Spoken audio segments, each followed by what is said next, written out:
Епилепсијата е хронична болест каде епилептичните кризи имаат тенденција да се повторуваат спонтано хронично, вели доктор Татјана Чепреганова-Чанговска, невролог од Аџи Бадем Систина. Епилепсијата е хронична болест и таа ни представува една пароксистичка хиперактивност на одредена група неврони во мозокот, кои што си имаат своји карактеристики, поточно си дават своја клиничка слика.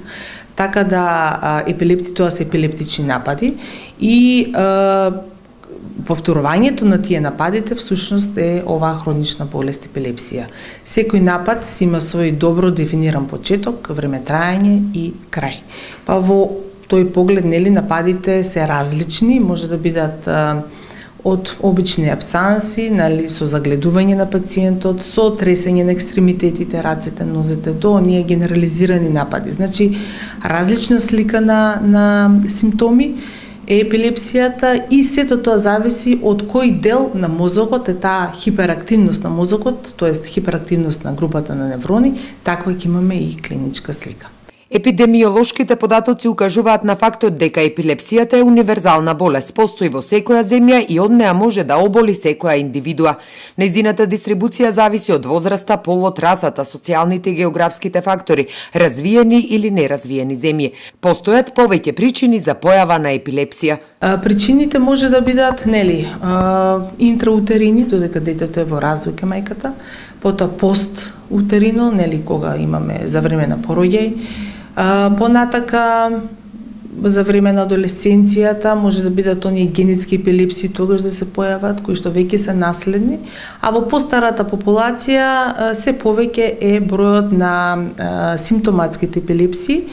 Што значи тоа? Тоа значи дека за време на своето живење, кај постарите, оние дегенеративни промени на мозокот, како што се мозочните удари, понатака од типот на други дегенеративни промени, Алцхаймер и така натаму, може да бидат една од причините за појава на епилепсија, на епилептични напади, како симптом поради веќе некоја друга основна болест. И кај децата, како и кај возрастните, постојат голем број различни типови епилепсии, но земено општо нивната честота се движи околу 0,5 до 1% од општата популација.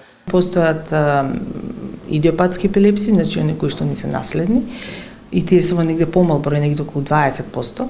Понатаму постојат симптоматски епилепсии, тие се негде околу 80% од појава на епилепсиите во популацијата. И тоа се оние структурни метаболни епилепсии, кои што веќе ги изборував најзастапени кај адултната популација, и на крај не доаѓаат криптогени или скриени епилепсии, каде што со сите испитувања кои што ги правиме не можеме да најдеме главната причина за појава на овој тип на напади. Прашањето е како да се постави вистинската дијагноза, бидејќи најголем број напади се случуваат во домашни услови. Добар опис на нападот од страна на очевидците може да даде многу корисни информации, вели доктор Чепреганова-Чанговска. Пациентот кога се носи во болница, после напад, најдобра ни е анамнезата од луѓето кои што го носат, за да ни каже, затоа што самиот пациент не може да ви каже дека изгубил свест, паднал, му се треселе рацете, нозете и така натаму. Значи најдобро е тој кој што е во неговата околина да ни го каже тоа, за да знаеме дека станува збор за напад.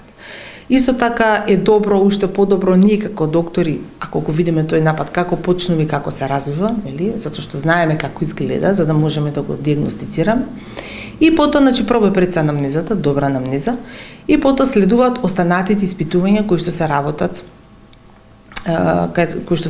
во болница, а тоа се од обсервација на пациентот, што ви реков, ако добие напад за време на обсервација, да го види докторот, понатака се прават компјутер, магнетна резонанца на мозокот, се прави ЕЕГ, електроенцефалограм, со кој што се една од најбитната алатка, карика, да речам, во дијагностика на епилепсија. Терапијата за епилепсија е подолготрајна и може да се лекува со терапија и со хирушка интервенција. Значи имаме огромен број на антиепилептици кои што се даваат, каде што најдобро е терапијата да биде монотерапија, значи само на еден антиепилептик, меѓутоа доколку не се постигнат редукција на нападите, тогаш може да се воведе уште еден антиепилептик. Ако и тогаш немаме, тогаш се воведува и трет. Све зависи од типот на нападите и од самиот пациент. Дали добро ви реагира на терапија или не. И потоа зависи од етиолошкиот фактор, доколку имаме тумор, има малформација или ред други промени во мозокот кои што можат хируршки да се истретираат, тогаш се прави хируршки третман. Последните статистички епидемиолошки испитувања потврдуваат дека во светот бројот на пациенти со различни форми на епилепсија изнесува околу 60 милиони.